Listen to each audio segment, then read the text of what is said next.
Okay, so good evening everyone.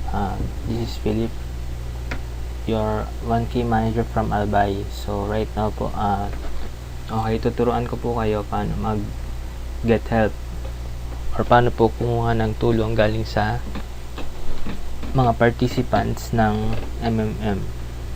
So right now po, meron po akong ito pong 5K na color green, tsaka itong 500 po.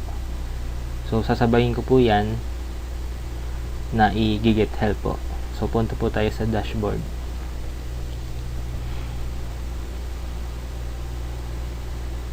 Okay, so i-click po yung get help.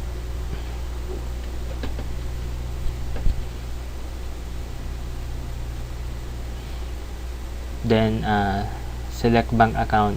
So next po.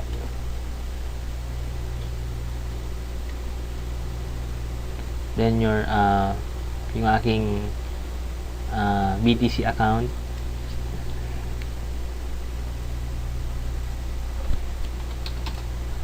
i-type ko yung amount 500 tsaka yung 5K, then next. So ito po yung complete details, total amount, then i-click ko po yung next.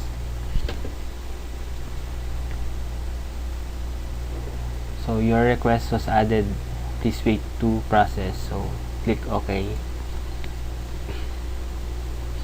So nakapila na po ito at i-check po natin later, siguro mga after 30 minutes.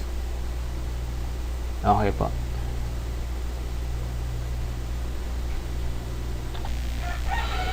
Hello, so ito na po yung apat na nagpadala sa akin. Bali po si Lily Jane, si Gerson, si Nikki, tsaka yung sa walang pangalan.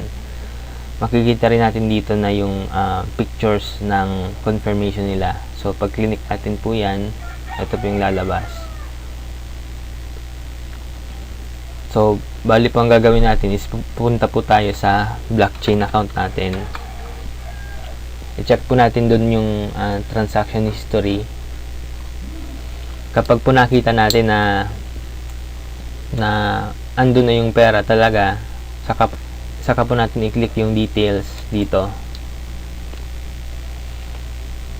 Meron ka po makikitang confirmation button dito, kaya lang sa akin wala na kasi na-click ko na kanina. Click mo po yon, tapos pag na-click nyo na po yon, okay na po yon. Ibig sabihin, kinonfirm nyo na natanggap nyo na yung pera or yung Bitcoin po. So ito po, na-click ko na yung apat. Maging maingat lang tayo kasi merong mga nagpapadala ng confirmation picture na hindi naman pala nagpadala talaga ng Bitcoin. So check mo talaga natin dito sa blockchain account natin bago tayo mag-confirm.